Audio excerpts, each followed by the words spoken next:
we'll go ahead and get started this morning, and thank everyone that's here already, and others probably may join us in just a bit. So we will make a couple of announcements I want to make real quick. I'm going to have to tip out after the presentation part that I have an urgent event I need to get to.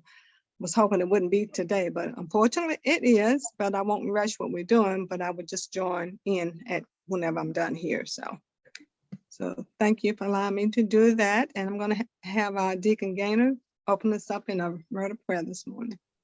Okay. Oh, Heavenly Father, we thank you for another beautiful day. Thank you, Lord, for your grace and mercy, keeping us throughout this past week.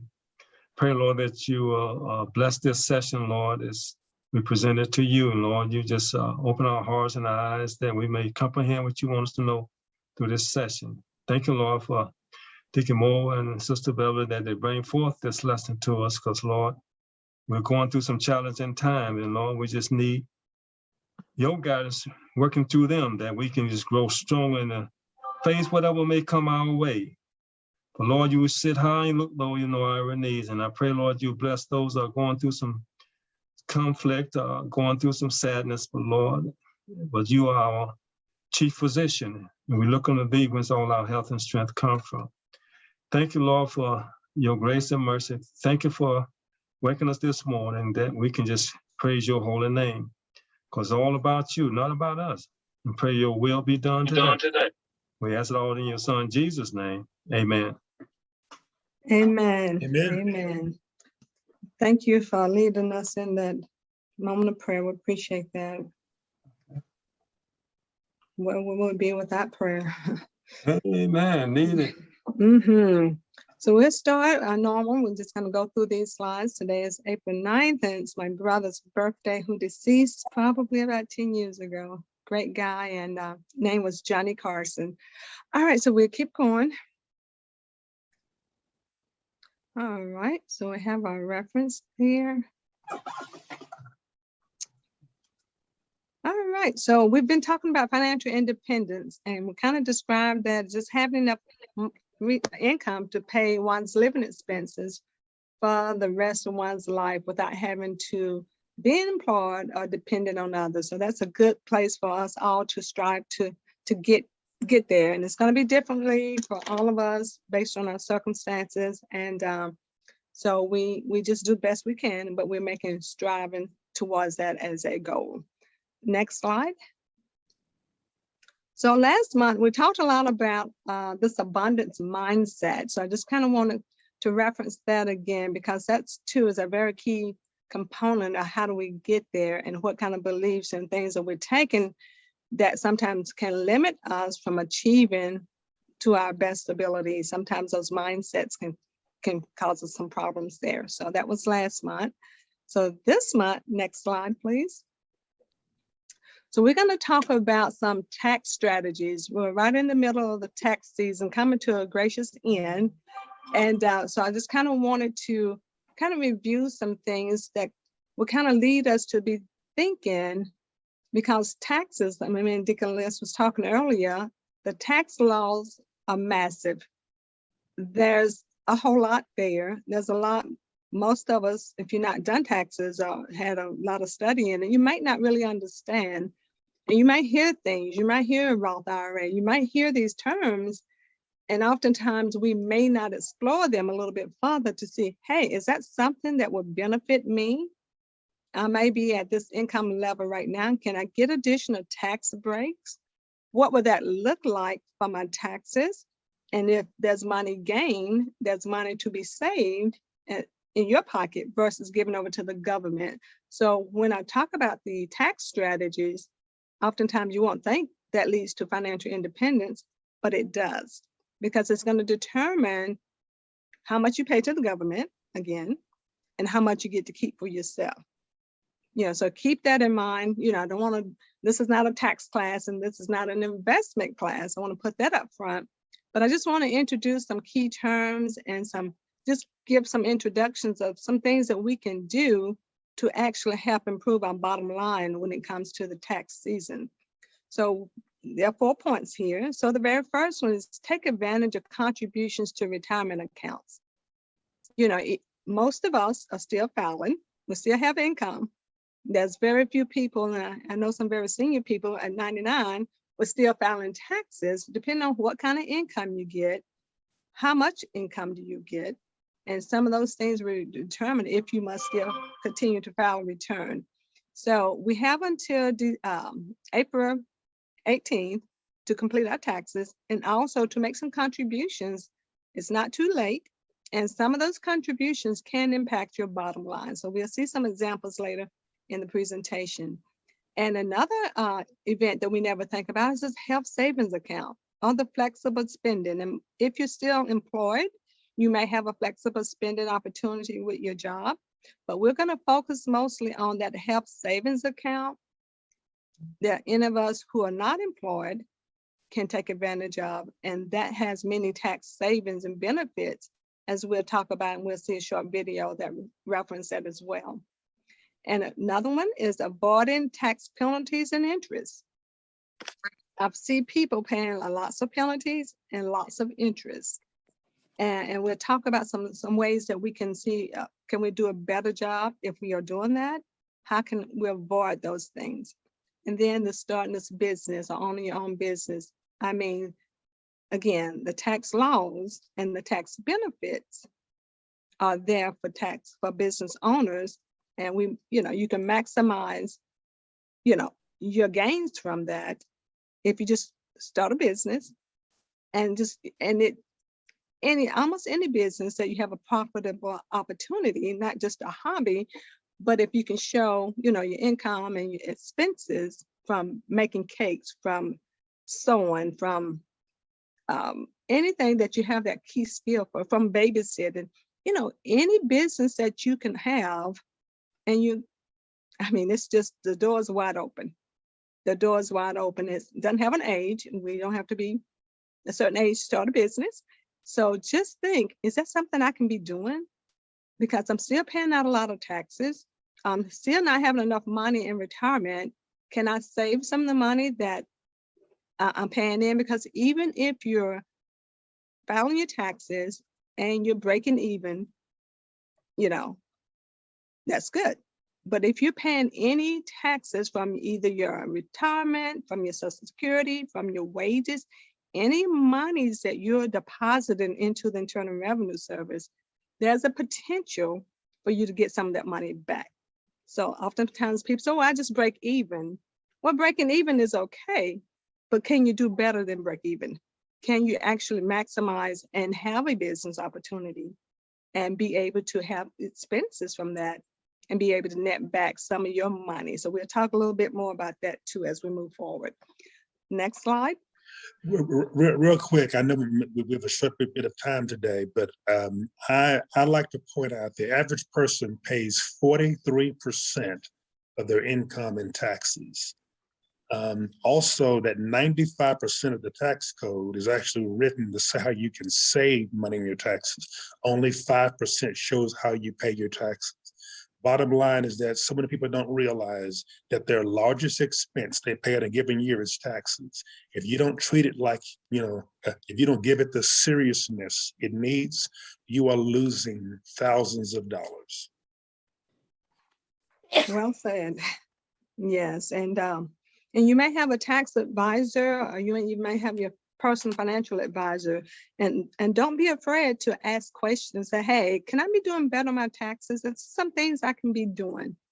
Sometimes if we don't ask, sometimes we don't get the information, but don't be afraid to be an advocate for yourself and ask those kinds of questions just to make sure that you're doing the best that you can. Okay, so we're going to talk about some tax moves to make towards financial independence. So we're going to cover, I think, 4 of those. So that's going to kind of be what we're going to kind of hang our hat on this session as far as this part of it. So if you intend on achieving financial independence as quickly as possible, reducing your taxes will likely be a large part of your plan. So these methods that we'll talk about will kind of be invaluable in some respects, because you'll be able to see what things can I be doing. Even it doesn't matter about age. It don't matter about whether I'm retired or not, and not bringing them more money. It's what can you do based on the tax laws that are written that can help you. So I'm going to look at the retirement part when it talks about the traditional IRA accounts. And I'm going to let Deacon Moore bring up the first short 4-minute video clip. When I saw this one, it really described it well, better than I can do in this, so I thought we'd show this clip and be able to understand a little bit better about these traditional IRAs or Roth IRAs. We hear these names, but we don't oftentimes really get when one's better and when one's not. So we'll take a short look at the video.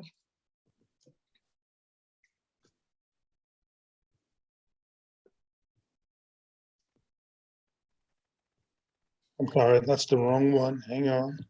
That's okay. You want this one. Yes. Also known as individual retirement accounts, can offer significant tax advantages. This video focuses on how to choose between two common types of IRAs, traditional and Roth. Each provides different tax benefits. In a taxable investment account, you have to pay annual taxes on any profits you earn, which can slow the growth of the account. A benefit of both traditional and Roth IRAs is that your earnings aren't taxed while they're in the account, which can help your investments compound. Where traditional and Roth IRAs differ is when you get tax breaks. You essentially have a choice of receiving a tax deduction now or tax-free withdrawals later. Let me explain. With a traditional IRA, your contributions may be tax deductible. This means you may get a tax break in the years you contribute to the account.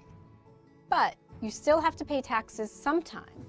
With a traditional IRA, you pay taxes on money you withdraw from the account during retirement. Essentially, choosing a traditional IRA means you'll pay taxes in retirement, but you may get a tax deduction now. Now, let's talk about Roth accounts. With a Roth IRA, contributions are not tax deductible, meaning you don't get a tax break when you make contributions. Once you contribute money to a Roth IRA, you won't have to pay taxes on your withdrawals during retirement. So choosing a Roth account means getting a tax break later. So which one is better? It depends. Based on your personal circumstances, it's possible that one type of account might be better for you. The biggest factor is whether you think your tax rate during retirement will be higher or lower than your tax rate during the years you're contributing. If you think your taxes are higher now than they'll be when you retire, a traditional IRA might be better. For example, by retirement, your mortgage may be paid off, or maybe your kids will be out of the house, so you'll need less income. With this lowered income during retirement, your tax rate may be lower. A traditional IRA would allow you to pay taxes in retirement and take advantage of the lower tax rate rather than paying a higher tax rate now. On the other hand, a Roth IRA may be the best choice if you think your tax rate could be higher during retirement.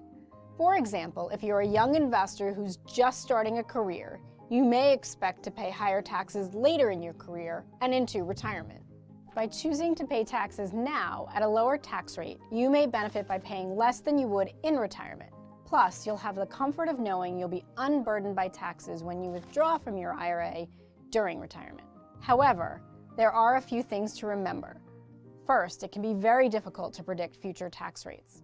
As a result, many experts recommend contributing to both a traditional and a Roth account as a way to diversify your tax savings. Second, if you think you'll need access to money in your IRA before you retire, a Roth IRA may be a better choice. With a Roth IRA, you're able to withdraw your contributions at any time. Though if you withdraw earnings on those contributions, they may be subject to income taxes and penalties. But with a traditional IRA, many withdrawals prior to age 59.5 are subject to a penalty and taxes.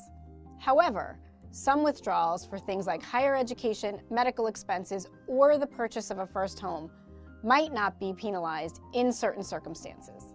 Third, there are limits on IRA eligibility and tax benefits.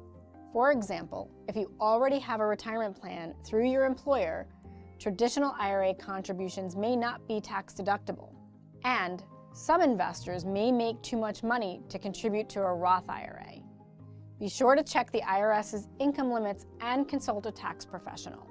While it can be hard to predict your future tax rate, both traditional and Roth retirement accounts can help you maximize your retirement savings with tax benefits. The most important thing is to contribute early and often.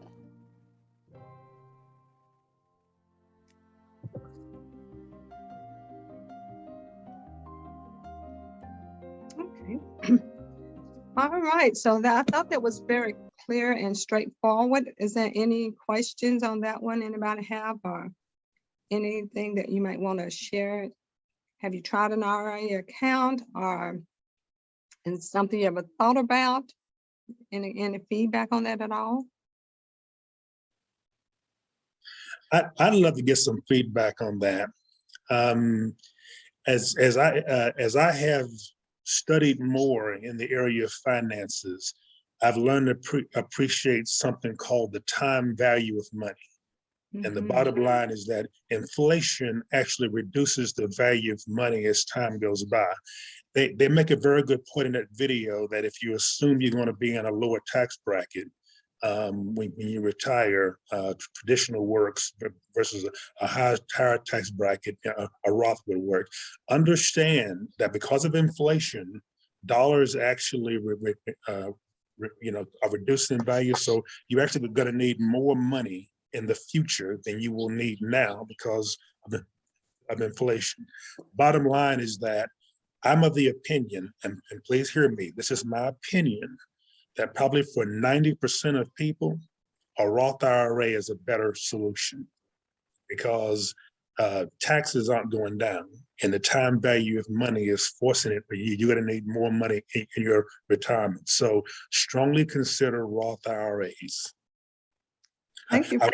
I wish someone had told me that early on.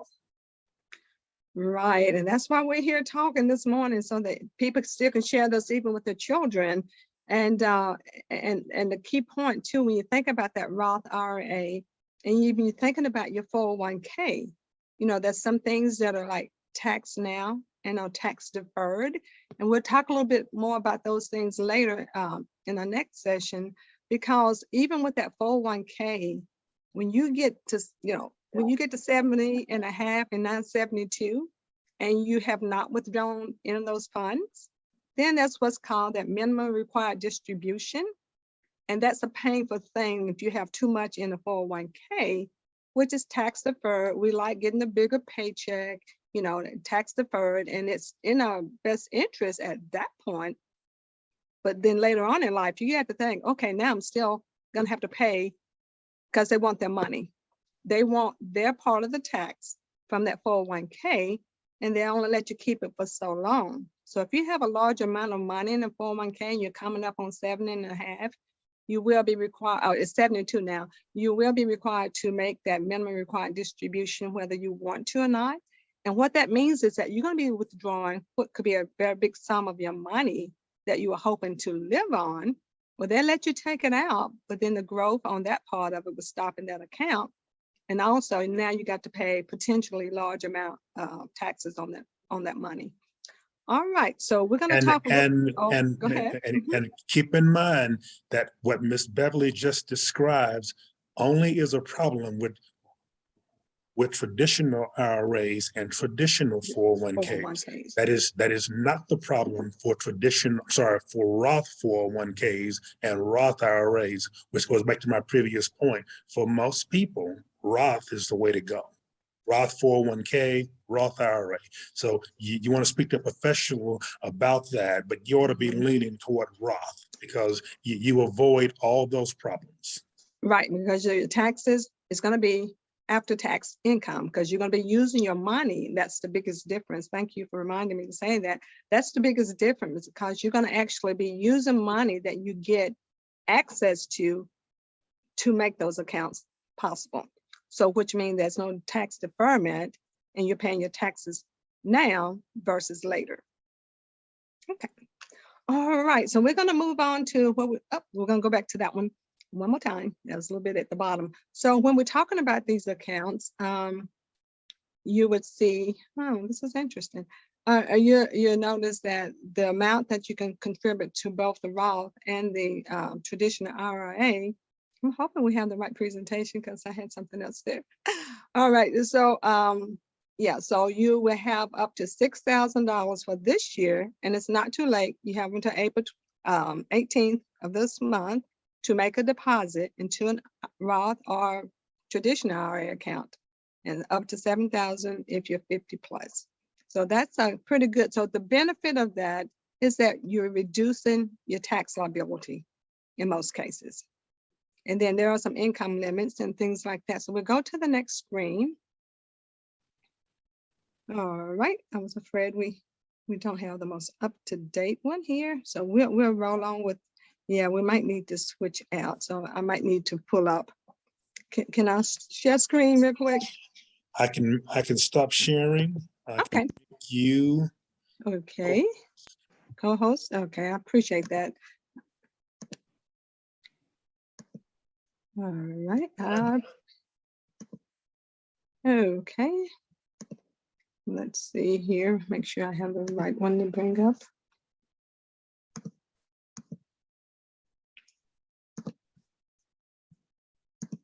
Okay, that's quite interesting. Okay, here we go. So we're on the correct one. So let me know if you can see my We screen. can see it. Yes. Okay, all right. So I'm sorry about it. You're on the reference page though. I am, okay. So stop share, and let me go back in.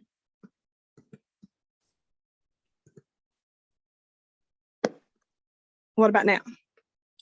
You're not sharing now. Okay, so what I'm gonna do, I'm gonna quickly send this over to you because there's some very good Well, points. no, all you got to do is put it on your screen and then say share screen. Okay, So it's on my screen. Oh, Okay, if you can see it on your screen and you say share screen, then we Okay. can see it too. all right, so I'm gonna go back to share screen. I'm gonna make sure what I had previously was gone. And let's see how this one turns out. Okay, what about now? Yes. Okay, very good. All right, thank you all for that brief moment of moving forward on this one. But what I wanted to show here is when you're making those contributions, there are income limits. So what I have here is the income limits for 2021 and also for 2022. So they limit that, and it's even, especially keep this in mind, if you have a spouse who has access to a retirement account, you know, then some of these you may not qualify for. And especially if you have one at your job, there's some limitations, but the point I want to show here is that the income limits are very moderate, you know, so that you can say, oh yeah, that may be something that I'm eligible for, because you can see your single head of household, qualifying widow, and then for 2021, you can make up to $66,000 and get a full deduction of that contribution. Yeah, so just keep that in mind, and then there's some partial deductions, and then at this point, you know, that gets down to you cannot get beyond that 78,000. Then there's no deductions. So that's on the traditional IRA account.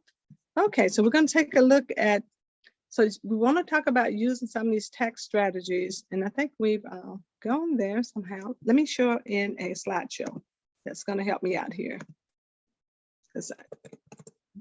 Yeah, now there we go. So for Roth, now the first chart was for the traditional IRA, and again, there's different qualifications, different benefits.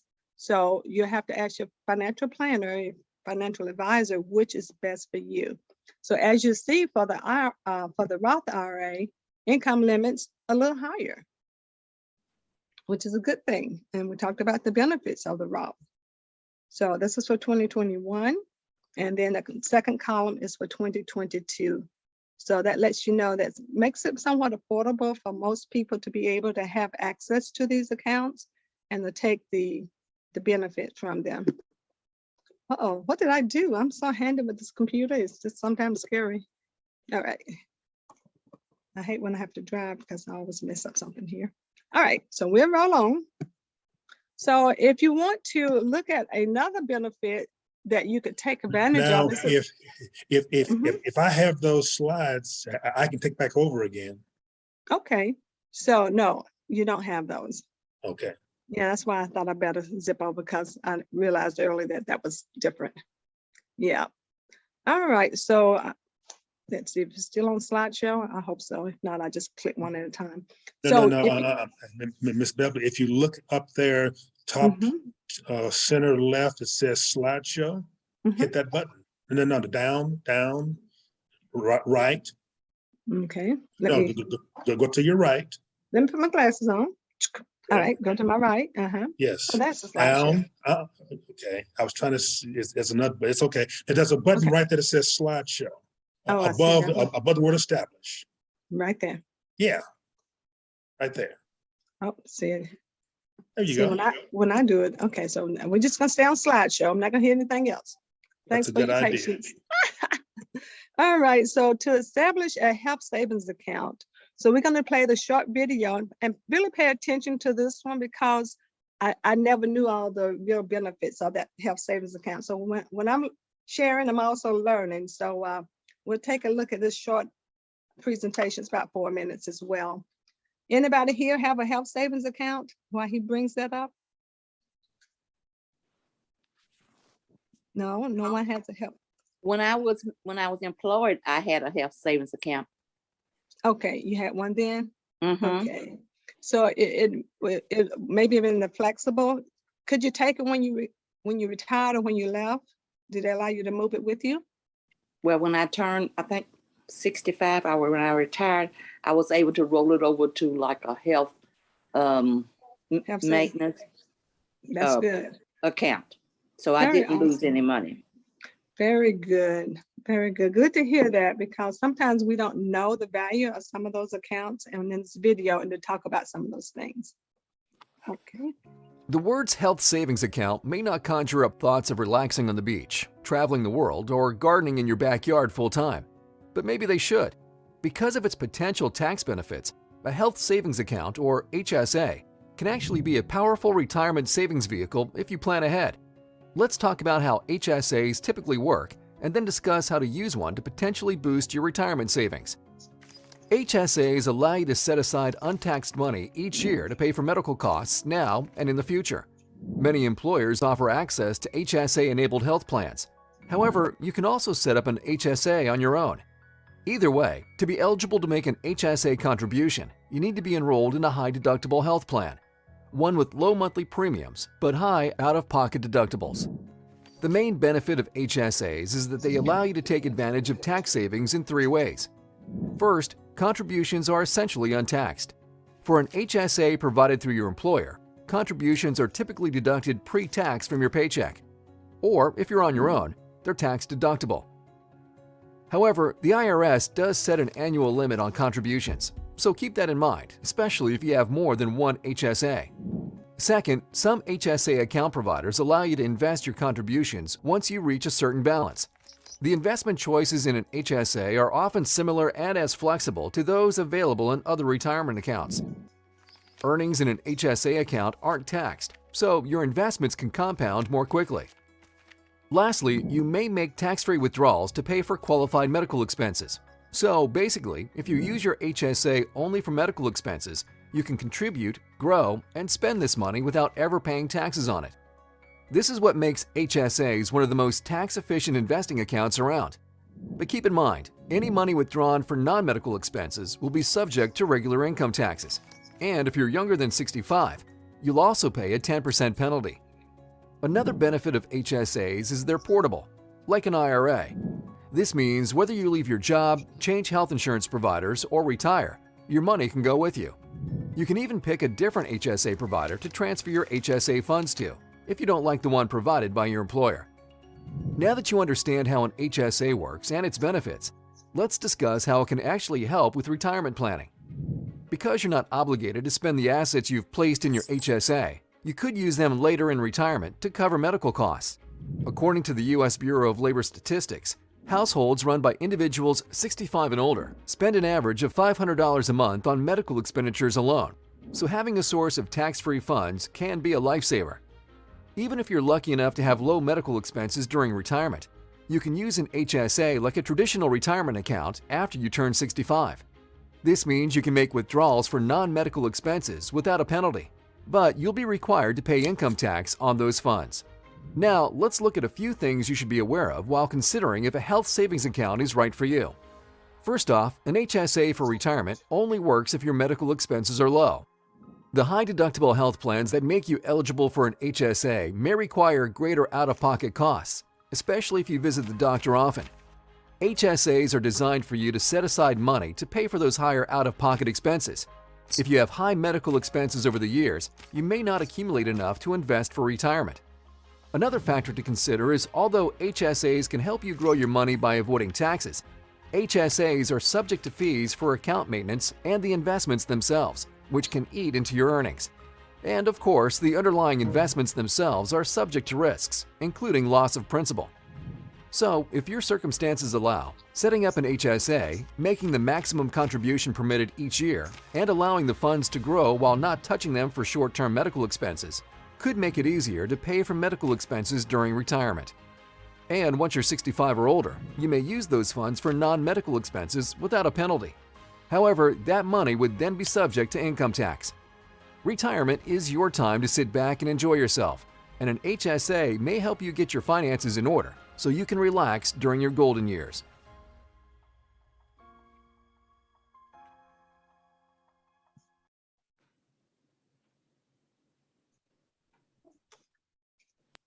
All right, let's see, how do we get back?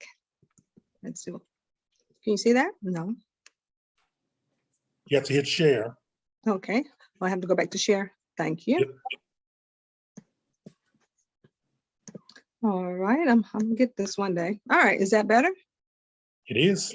Okay, so I think the video did a good job in really explaining that, and also gave you the realities of some of the things that, you know, the pros and the cons as you look at that. But for me, I'm going to explore that because I don't have one, and I think I need to have one because I have a higher deductible on my insurance. So, all right, so we'll just talk here a couple of other points. The great for savings, like they talk about for those medical expenses. So if you invest the funds, you're subject to gain additional earnings, but also there's the risk for that as well. And talks about when you withdraw the money for later in life to pay for those medical expenses, you pay no taxes at all on both the dollars you contributed. So I have a couple of tax clients that have these accounts, and that works out very well because they pretty much have those expenses for the amount that's put in those accounts. And that really kind of just another tax savings so that you're not paying taxes on those funds. All right, so let's see. Am I on the PowerPoint? Am I on the You are. slideshow? Okay, so how do I move next? Okay, I knew it was something that we're doing here. Okay, is that the next one? Yeah. So you want to also look at ways to avoid interest and penalties, even during your retirement. Even it doesn't matter at any point. You want to look at what kind of ways can I avoid wasting or paying money out that I don't have to. And that's what's often seen in interest and penalties. What kind of things can I do to avoid that? So if you're still employed, or if you have Social Security, pensions, you want to look and see, am I getting back a big refund every year? Am I getting back a whole lot of money? And I had one gentleman the other night said, hey, I like getting that big check back. And I had to explain to him that's his money going into that account. So IRS holds your money. And then at the end of the year, you kind of settle out with them in April. But the downside of that is that money that you could invest on your own, because you're going to get it back. And IRS uses it all year, however, and then you gain no interest on it. And that just means that the big refunds are nice, but if we discipline ourselves in such a way, and we can do what's called an estimated form, and you can do that whether you got wages or whether you got pension income or Social Security, IRS has an estimated form that will allow you to kind of see exactly how much taxes I should be paying based on my circumstances and my income. And then that way you can kind of get your numbers in order, or you leave it $1,000 with them. Maybe you might need it to live on, or you might need it to invest. And so it's good to always get involved with your taxes. I know many people have someone that's do their taxes, but oftentimes are you getting that education from it? So so always be an advocate for your own situation and ask, hey, can I be doing better? Am I having too much money? I keep getting these big, large refunds, but my budget is short every month. Or I'm not investing in anything that's growing any interest for me. So just keep that in mind so that you make sure that you're maximizing your opportunities there. Bentley, And, may I say something? You sure can. That's exactly what I do. I learned a long time ago that Uncle Sam was taking too much money from me. So I utilize my money during the year. But also I save at the end of the year by giving him his money, what he earnestly earned without me paying my interest to it. Does that make any sense? Mm-hmm. It And does. that's what I do. That's wonderful. That means you're being an advocate for yourself, right? And you want to make sure that you're maximizing, and that's highly recommended. Very good for doing that, and not being afraid to, I might owe taxes, and you can even just, if you're disciplined, you can just pay it all at the end of the year and keep it all in an account. Nobody wants to kind of miss that because they're in their mind, I got to pay taxes. Well, you've been paying them all year long. So it's just about being disciplined, asking questions, and taking action. So there are ways that we can maximize and make sure that we're doing the best we can with our money. Very good. And also, is another thing to consider, if you must do an extension on your taxes, you want to send in an estimate of your taxes that are due, because just because you file an extension, that doesn't waive anything about penalties and interest. They want the money by April 15th, so 18th this year. So whatever you have to do to say, okay, what did it look like last year? I got the same income, same kind of situation. So last year my tax liability, and it would tell you on your tax form, okay, you should have paid in $2,000. So then you can say, okay, can I send that in with my extension to avoid any interest and penalties? And those apply when you have a tax due. Any questions on that one? All right. Oh, what happened there? Well, there we go. That was magic. All right. So we'll keep going. And I'm going to just do it here. And this, to me, is the biggest one of the four. As you think, and as we talked the whole time for the 2 years plus now about owning or starting a business, the tax law is written so that there's 400, I think it was 426 tax write-off opportunities for business owners. And I said 426 is what that book said that was a couple of years ago when I read that one. But just look at that. Look at all the opportunities you can do to actually reduce your taxes by owning a business. To me, it's one of the biggest ones that we don't take advantage of. And so if there's anything in terms of this, and I know a lot of people, I'm older now, I don't want a business. There's so many things you can do, work from home, so many opportunities to do those. I would explore if you're sitting there with, thinking about, okay, how can I maximize? I'm paying out too much taxes. So it would be the right thing for the right person, but I would not ignore that opportunity, not only for the taxes, but also for the enjoyment. Do something that you love, something that you're excited to do, something that gives you, excitement at the end of the day. So don't be afraid to consider that as an opportunity to actually benefit you at tax time, and also additional income could do some things for your financial independence. So it's just a win-win when it comes to talking about, owning a business. So that's kind of sums those up, talking about the business expenses. And one of the other ones I would talk about is the SEP account. For any of you who are self-employed, this SEP is for self-employed, retirement account. And that's another beautiful tool. If you do have a business, you can get additional write-offs if you're making contributions as a self-employed person and you have expenses in your business. I mean, not the expenses. If you have a business, you can deduct those contributions for your retirement account. Sorry for. Ms. Yes. Bev, are we supposed to have a screen? Is there a screen that's supposed to be up? Yes, you don't see the screen. Okay, No, thank you. we see you. Oh my goodness, well, that wouldn't be good. Let's see. Okay, it's always the treat here. Yeah, and then you heard some background noise, so my apologies there. Okay, can you see that? No? Yes. Very Yes. good. Okay, thank you. So this is just talking about this tax strategist for owning a business. And there's so many things that we can do. And, you know, I hope people are getting excited about the opportunity. And it don't have to be anything too big. I have a girl that said, I want to sell clothes. And she's doing a good job. She has a little fashion thing and she has her income and she has expenses. She can make a contribution to her SEP account. You know, and that would give her additional opportunities to, you know, make contributions and have additional write-offs. Excuse me 1 second.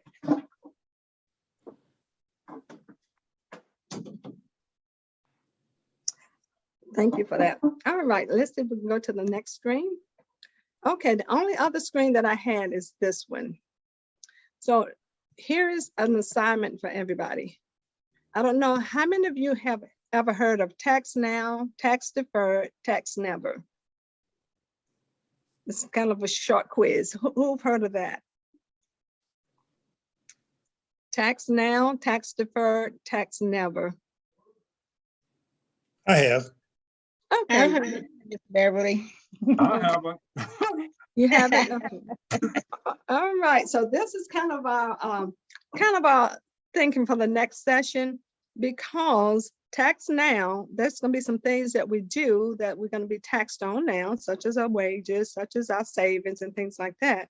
And then there's some tax deferred things like we talked about with that 401k. You're going to defer those taxes until later in life. And then there's going to be some things that are tax never. Who likes tax never? Yes. Yes, people like Yes. Very good. So, Yeah. so we'll be talking a little bit more in depth about these three categories to kind of let you see there's some, you know, some benefits from the tax never, for sure, and tax now. So we'll just kind of go through those three categories on our next time together. And then, you know, I want you to maybe Google that. If you have some time this week and you're not doing anything, start researching and start, you know, say, okay, she talked about this tax deferred, tax never. What is that? So that you can come back next time and be able to share those things too as well, because it's things that I was never taught, you know, so I'm learning some of these things too as I go and as I'm doing new opportunities for my career as well. But these things are so important, and I just wish we get these things to our younger children and our adult children, you know, just quiz them. Have you ever heard of the tax never? They'll be like, what? Tax deferred? You know, so we got to start enjoying these things because they're very good for us to know, but just not being afraid to do research and start, you know, just start looking and saying, what is that? Is that something for me? And how can that benefit me? So that's all that I have. Anybody have any questions or want to share anything about this part of the lesson this morning?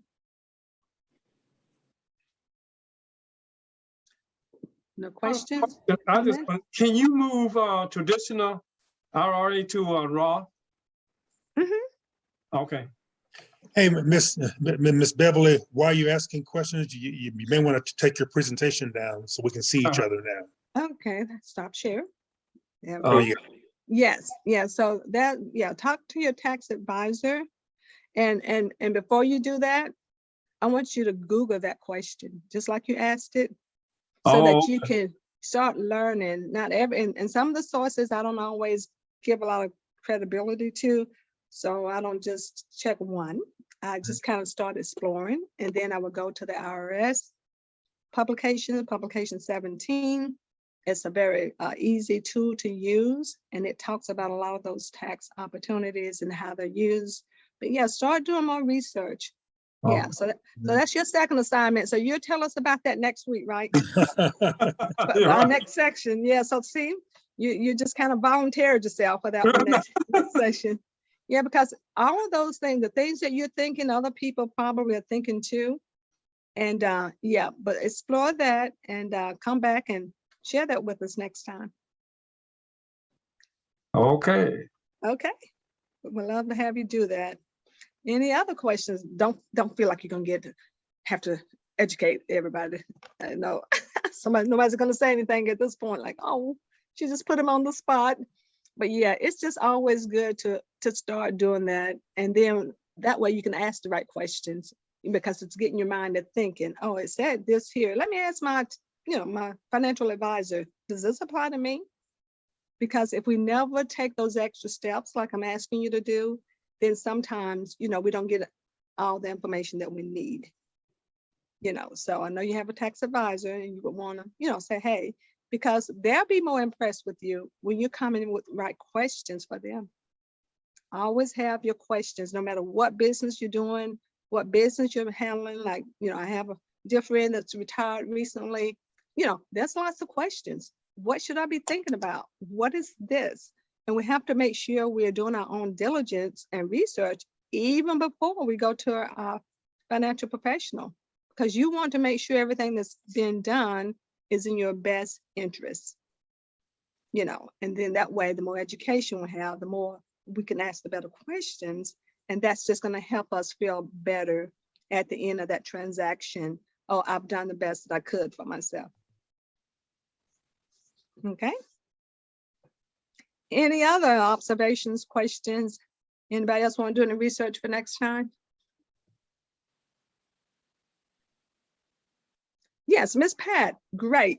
Thank you, Miss Pat. Do you want to talk next time about annuities? Okay. Okay, we'll love to hear from you.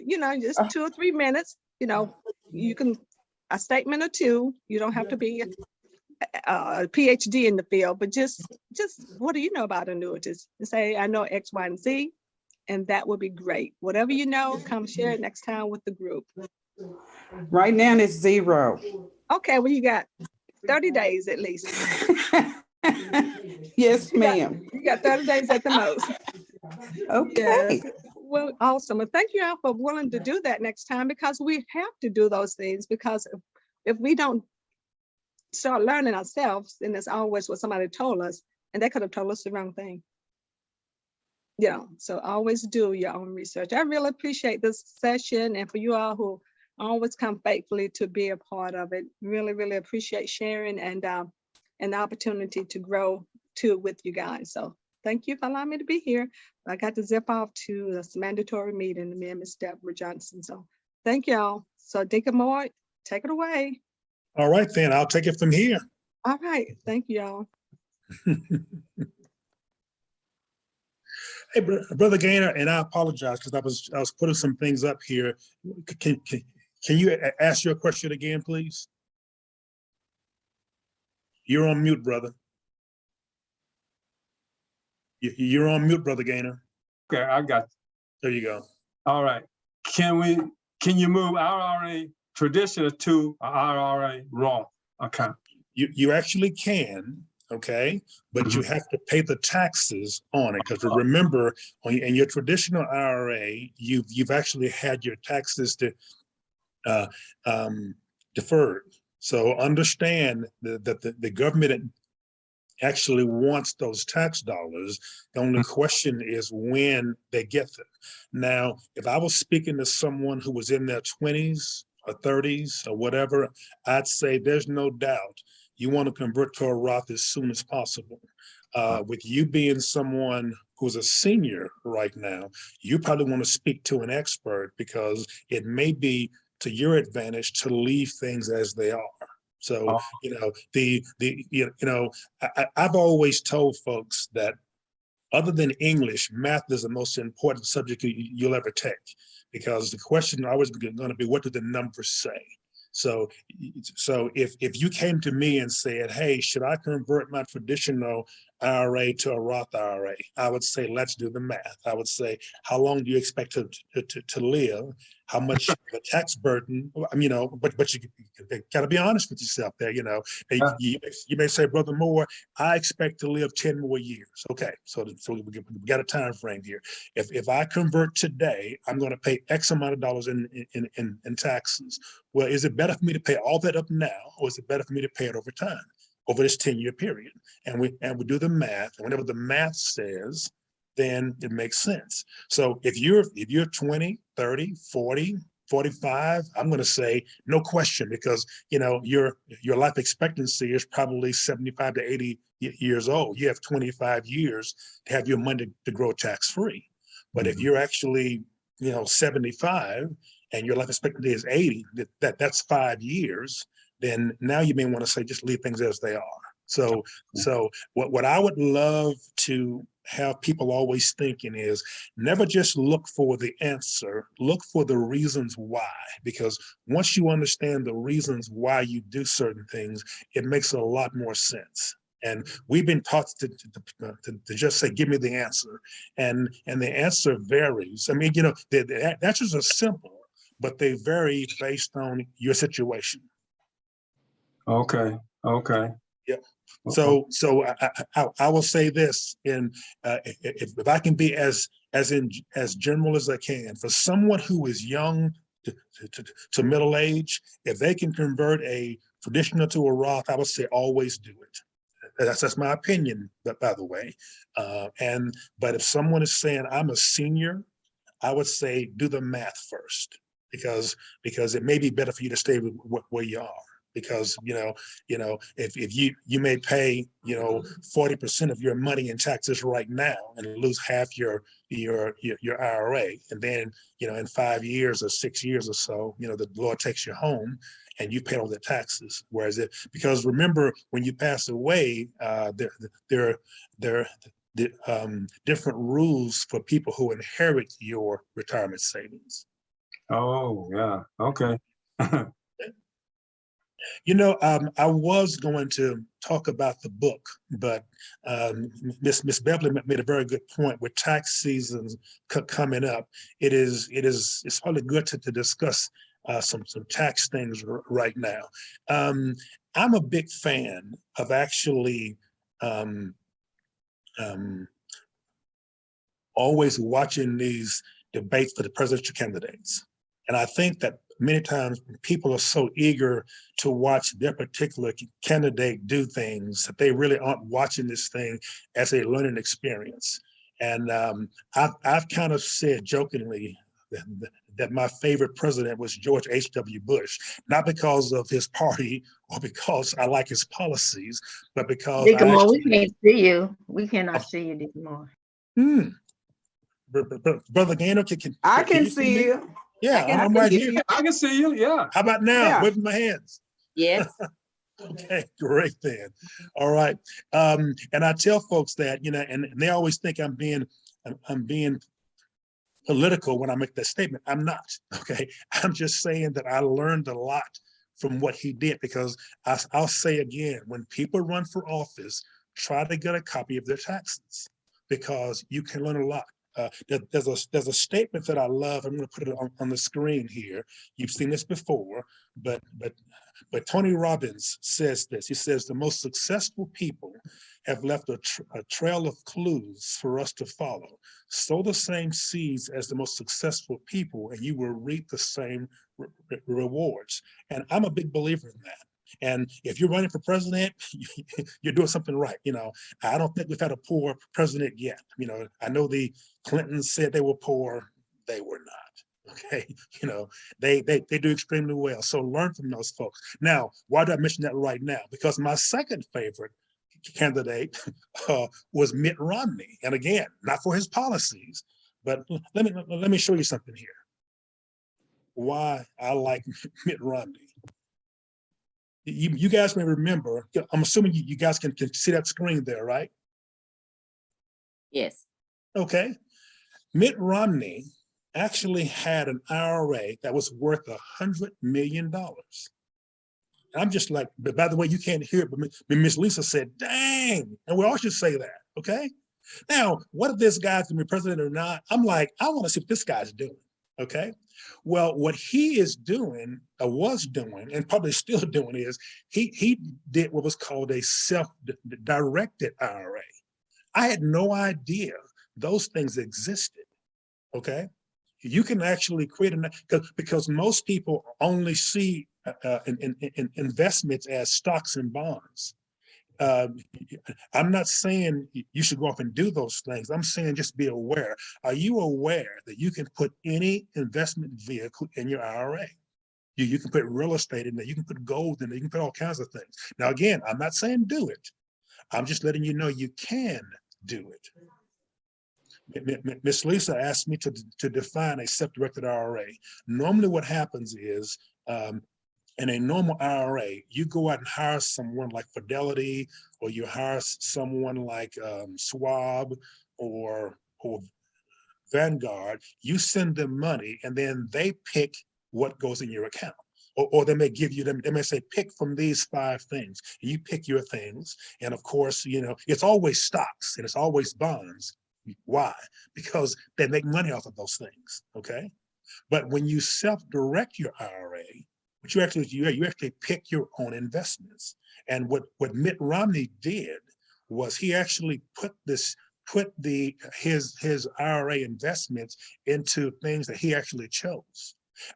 I know people of mine, people who are friends of mine, who actually put money in their self-directed IRA, and they're making 80% a year ROI, whereas the average person is getting 3 or 4. And the point there is those things exist. Am I saying do that now?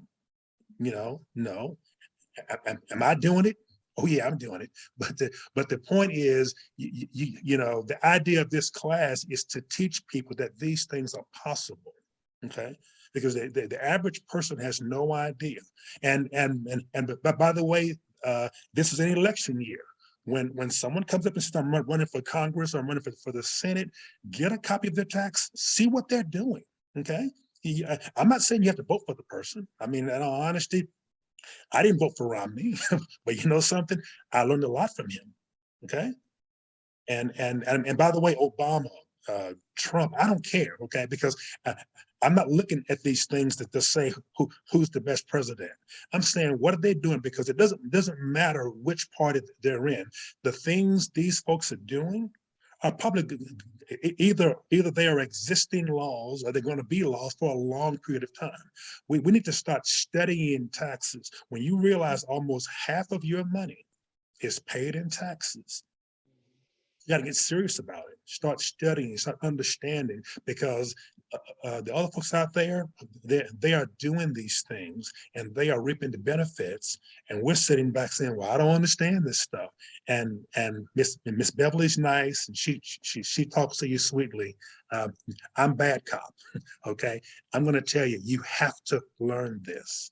You have to get serious because every year you don't, and you actually lose money. When you speak to your accountant this year and he is doing your 2021 taxes, you should be asking him or her, what can I be doing in 2022 to make next year better for me? And understand. And when someone mentions a politician or an executive or a person doing something with their taxes, learn that, see what's going on. I'm not saying do it. I'm just saying understand what's going on. Because I'll be honest with you, when I heard that Mitt Romney had a $100 million IRA, I'm like, wow, what is he doing that I'm not doing? Any questions on that?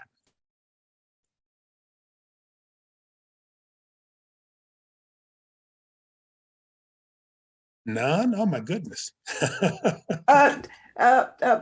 Brother Les, well, how do you self-direct? Do you just tell when you pick your own investments?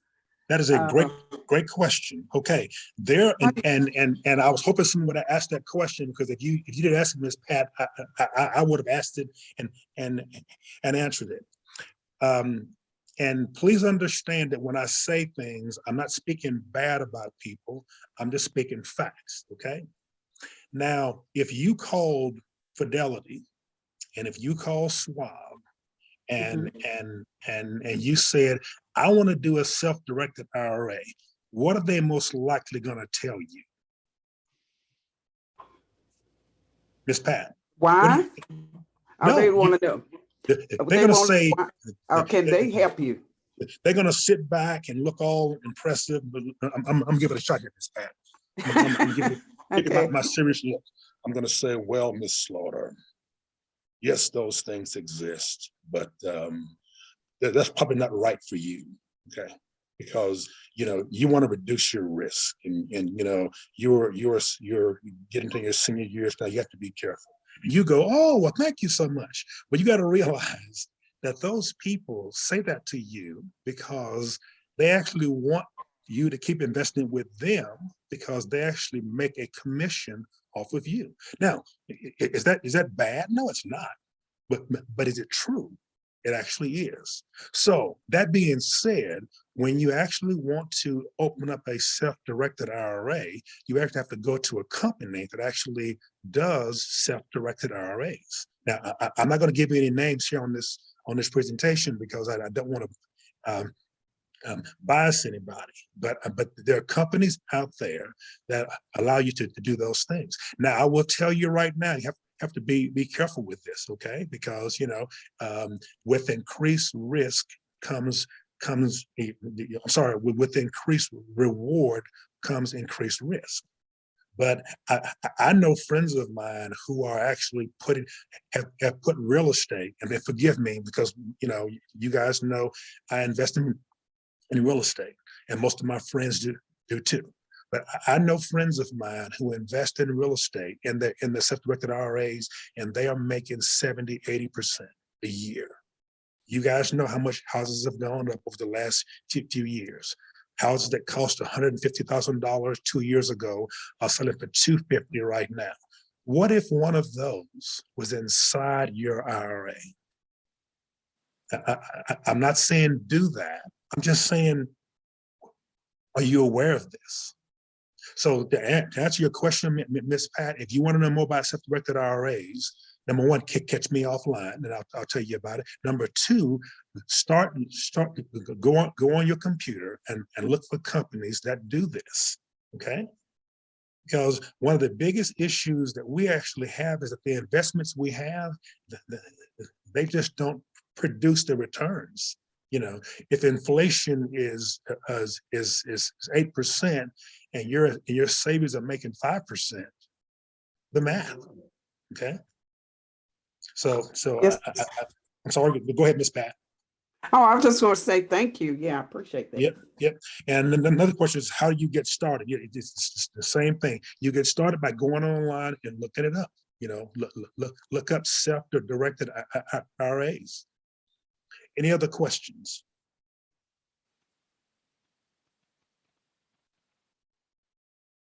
Hey, Deacon Moore, are self-directed IRAs safe? They're as safe as anything else, but again, with increased reward comes increased risk. Could I put my home in an IRA? I would be careful with that. That's something you would ask an expert, but I would think not. And the reason why is because your home, the IRS is not silly. Okay, they look and they'll say, does this make sense? So what are the chances of you using your home as an investment? Probably not. Now, can you buy a rental home and put it in there? Yes, you could. Could you actually buy a second home and then convert your first home to a rental property and put it in there? Yes, you actually could. If you, and again, I'm not saying do this, but if you have a person or a friend who has a business that's growing, can you actually buy stock from that person and put it in there? You actually can. Again, I'm not saying do that. Please hear me. I'm just saying know that it's possible, because the biggest issue we have is we don't know what's possible.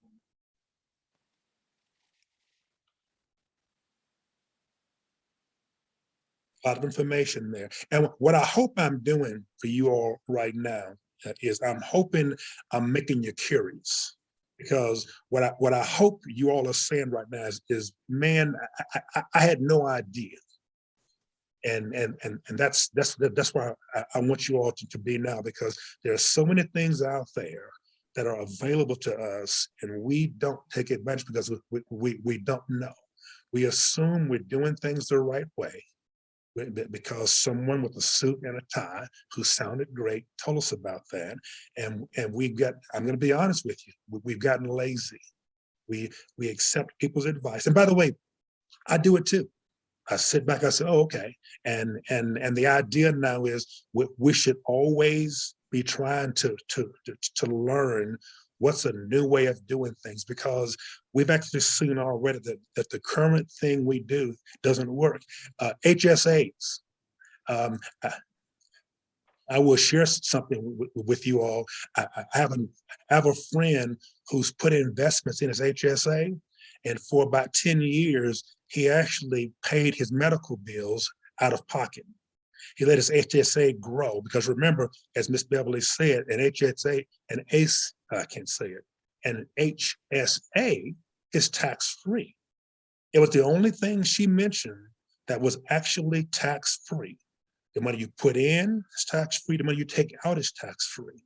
Well, if you're someone who has high medical bills, if you just, and again, this is not for the seniors, but I see Miss Nina's there and I see Casey's there.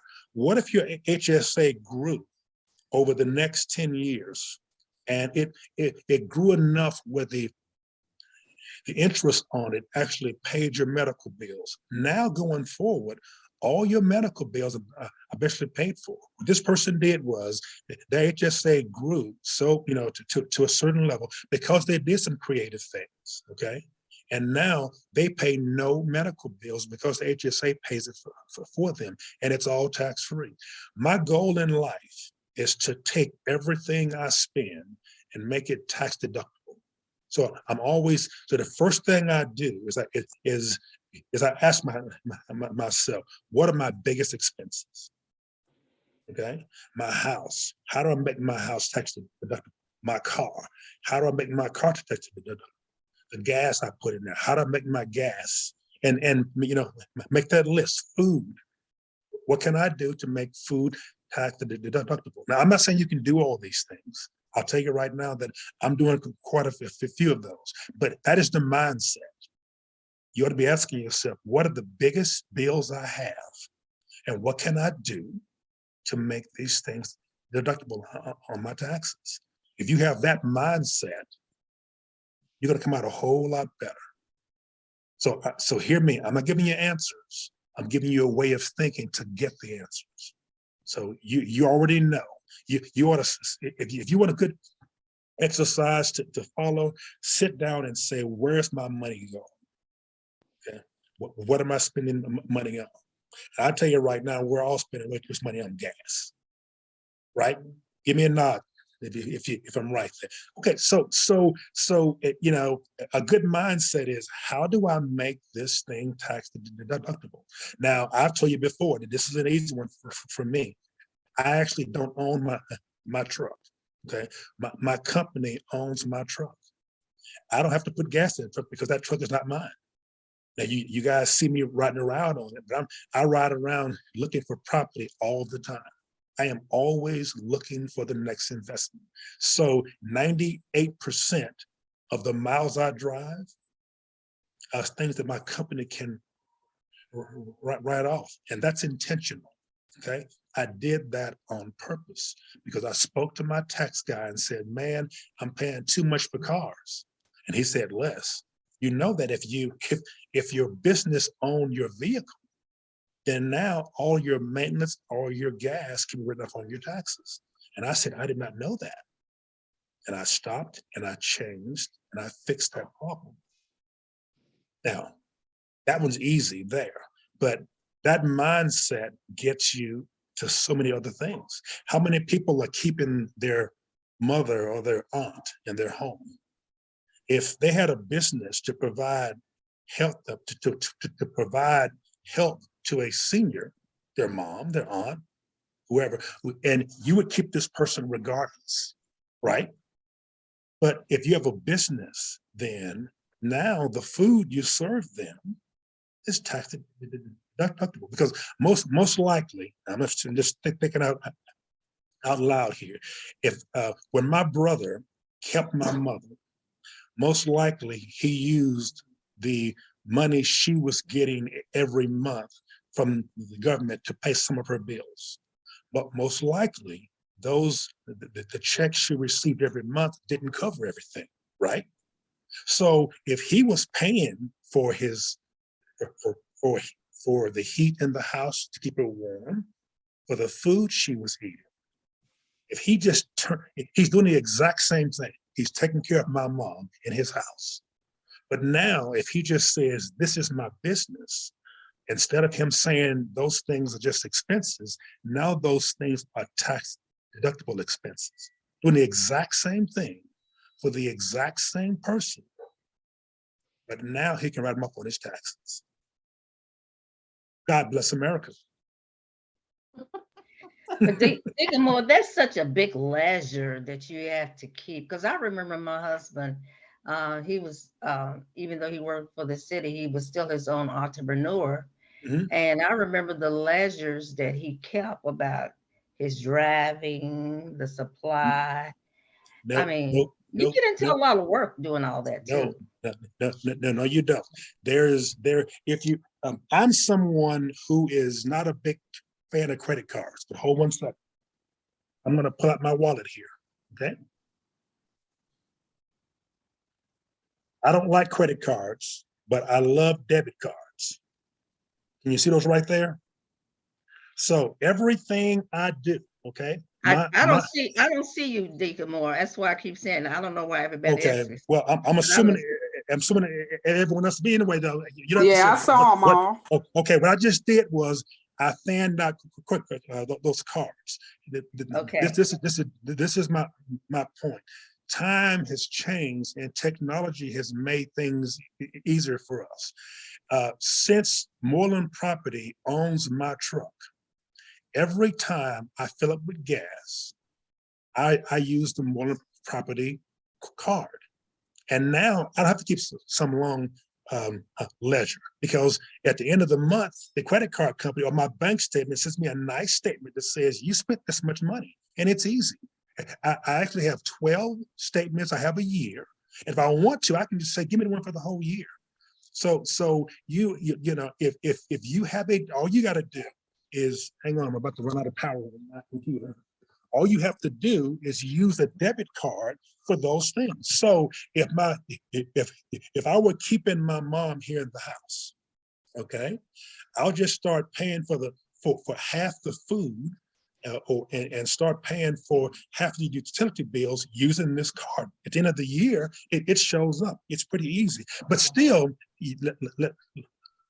knowing that taxes are 43% of my expenses, if it was hard, which it's not, but let's say it was hard, is it worth saving almost half your money to do it? What do you think? Well, you know, since you put it in that respect, I understand what you're saying. Yeah, But, because, you know, because see, this is what I always think right here. If your boss said, do it on your job, we'd be all over it. When it comes to actually money in our own pockets, we say, man, it's kind of tough. And I'm someone who thinks just a little differently there. I honestly believe that it's worth the time to actually make my life easier. But I'm sorry, Sister Connie, I cut you off. Go ahead, please. I was just agreeing with you. Yes, I see that now. Mhm. But when me and my husband was coming up, you know, debit cards were not as prevalent as they are today. Yep. And yes, I can see what you're saying is true, that everything is on that statement. And yeah, we did use the statement to a certain degree, but there were some things that we didn't use at our debit. And I understand what you're saying. And I get it. Oh, yes. I get it 100%. Mhm. My only question, I'm sorry, my only point is that we have to be more purposeful. This is tax season. And we got to sit back and say, hey, what's best for me? Because see, with me, doing my 2021 taxes is pretty easy because everything's cooked already. When I'm speaking to my tax guy now, I'm saying, what did I do in 2021? And how can I do it better in 2022? Because as of right now, I actually have 8 months. I can go back and fix things. If I am running a business out of my house and I wasn't charging that business rent or getting the home office to deduction, now I have 8 months to make that happen. You know, so as you're doing your taxes now, which you have to do anyway, why not spend 10 minutes and go, is there anything I can do better right now? That's the question to ask a taxpayer. What can I do better?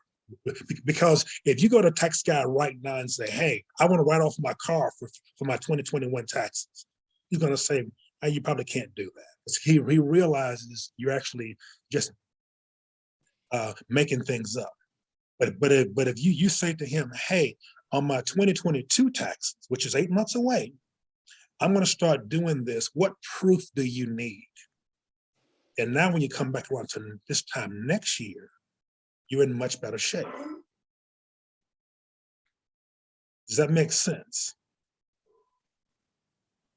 Yes, it does. Okay. All right. So let me ask you, so do you advise everybody to get a financial advisor or a financial planner? Okay, great question. I don't advise anything at all. Recommend, I'm a guy. suggest that. Yeah, you are right. But in case someone wants to sue me, I have to make that statement. Okay, Right. because I'm just, you know, I'm a guy who's been investing for years. And I have understood, and people have been kind to me, and they've shared things with me, and I share with others. Do I personally see the advantage of a financial planner or advisor? Yes, I do. Do I wish everyone had someone to talk to? Yes. Do I believe a financial planner, a mentor are important? They are. I speak to my mentor all the time, and it's amazing to me that even now, after I've been focused on this stuff and reading about it for 30 years, I still learn new things. So that's your question. Does Leslie Moore see the value of mentors and financial planners and advisors? Yes. Do I also understand that as I speak to those folks, I have to be responsible and learn for myself? Yes. I'll give you an example. I use Fisher Investments, okay? And by the way, great company. They do great things for me. But if Fisher Investments was the only, and by the way, they are one of the financial advisors I used. But you all know that probably the majority of the income and assets that Miss Lisa and I own are in real estate. Okay, we have things in stocks and bonds. But since Fisher Investments actually sells stocks and bonds and not real estate, if I told them, should I sell some real estate and buy stocks, what do you think they'd say? Yes. They would say yes. And by the way, I'm cool with that because, you know, they are there to make money also, and I'm cool with that. Okay, so why am I making that statement? Should you have a financial planner? You should, but should a financial planner negate your responsibility to learn how this thing works? No, it does not. So yes, get a planner, get a mentor, and start, you know, just reading and learning. And when someone talks about what they're doing financially, just listen. I can't wait until this fall and people are running for office because I want to see what they're doing. Now, yes, am I going to listen to the platform they have and whether I make a good congressman or whatever? Yeah, I am. But I'm going to be looking to see what are they doing on their taxes too, because I want to know what's going on, because those folks are doing things. If I speak to one of you all and you all are doing well at Main Street, I'm gonna say, man, what's going on? What are you doing? You know? So yes, have a planner, but yes, ask questions to anyone who you think can teach you things, because this statement is true. Okay. You know, people who are doing well leave clues. You know, if Bill Gates was speaking at Main Street or someplace in the city, I'd show up. You know, because I want to know what is he doing now. Am I going to do what he does? I'm not saying that. I'm just saying there's value in the knowledge. When you speak to your tax man or tax woman, there's value in the knowledge. I hope I've at least made you curious. We have 4 minutes. Any questions for me? And if I can, I will answer, as long as you realize that you can't sue me. Questions? I'll give you one. Deacon Moore, should I send my taxes in on April the 18th? Yes. Well, I will tell you right now, the Moore household files an extension every year. Okay? We do our taxes. We actually know how much we owe. And if we owe money, we will send that money in on the 18th with the extension. But I will never file my taxes on April the 18th. Okay? Now, Miss Lisa says, why? I'm glad you asked, Miss Lisa, because it is a proven fact that 90% of the people who get audited file between January and April 15th. Now, I do things on my taxes as best I can, okay? I don't want to get audited.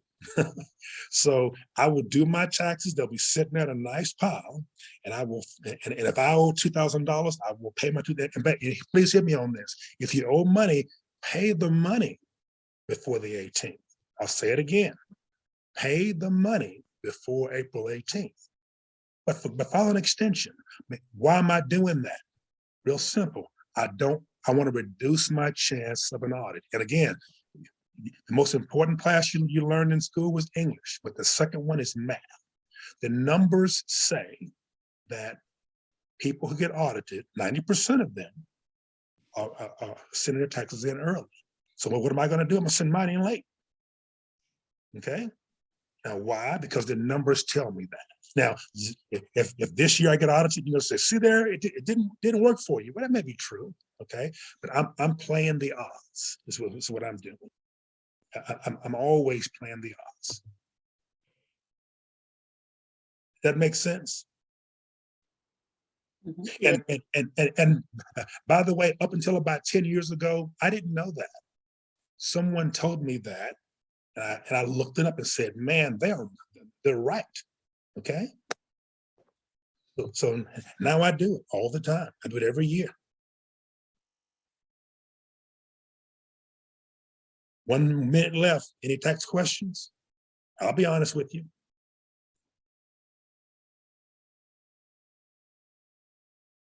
Other than open up, I have a question. Other Go than ahead. other than open a business, are there other great tax advantages for seniors?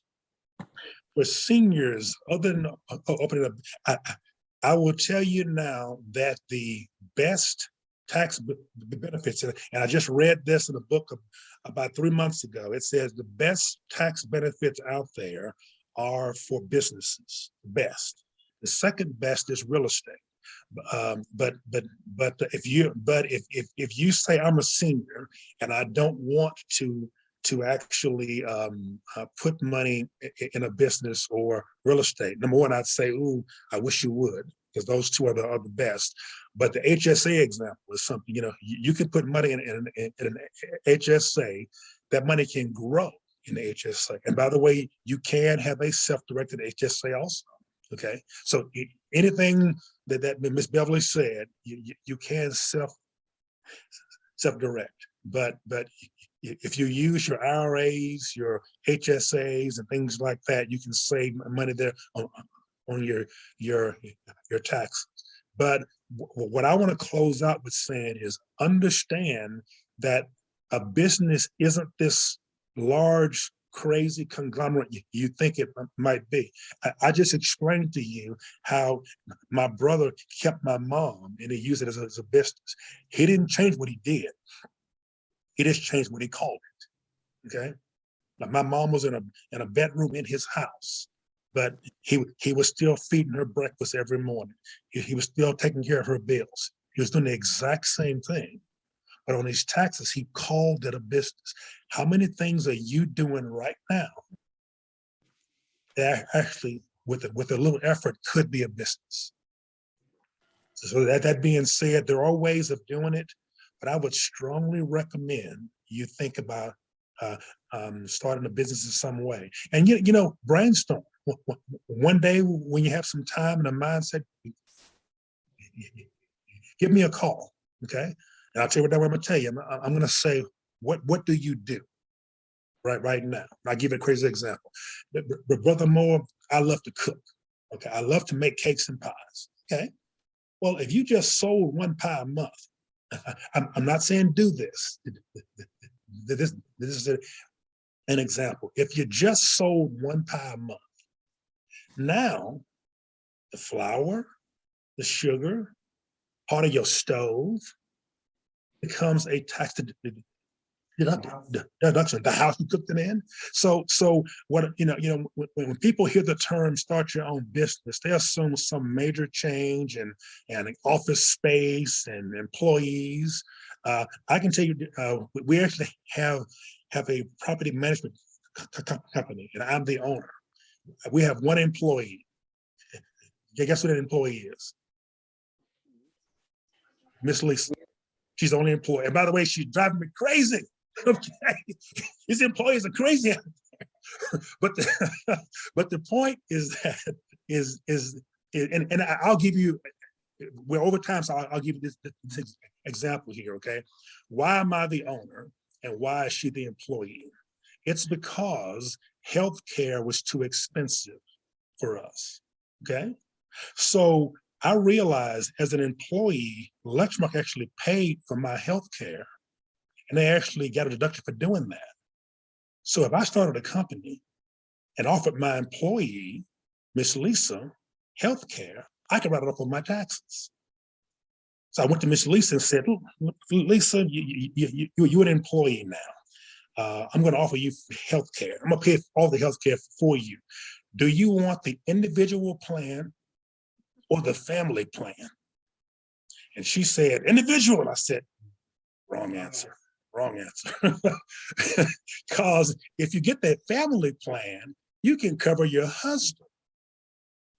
Oh, give me the family plan. So guess what? Now our health care is tax-free and it's legal. Now, am I paying any additional monies? By doing anything extra that I wasn't doing at first? I'm still paying the same bills. But now instead of paying it as less than Lisa Moore, I pay it as Moreland Property Management. What's my point as we close out? There are many things you probably doing right now that could be a business, okay? Was I already managing those properties? Of course I was. What's different? Now I have a healthcare plan. Miss Lisa asked the question, how do I make my company official and get it named? If you want to start an LLC or an S corporation, speak to an accountant or a lawyer, but also if you have a sole proprietorship, can't say that word, a sole proprietorship, you can start that today. Ask those questions. Okay, what am I doing now? What am I spending my money on? How do I fix this thing? Because there are a million ways to make it better for yourself. That being said, we got to close out. We're 5 minutes over. God bless you all. I hope this was helpful to you. Yes, it was. Thank you. All right, let's close out. Yeah, it was good. It was Awesome. good. Thank you. Yep. Thank you And very much. if you have questions, you just Very good, thank you. send me offline because I love this stuff. Okay, let's bow our heads. Gracious Father, we thank you for your son, Jesus Christ. Thank you for watching over us and keeping us. Father, we bless your holy name for the wisdom you put around us, Father. Just give us a mind to lean on each other, to learn from each other, and to use the resources we have and that we gain for your honor and your glory. Bless those who are here. In Jesus' name we pray and ask all things. Amen. Amen.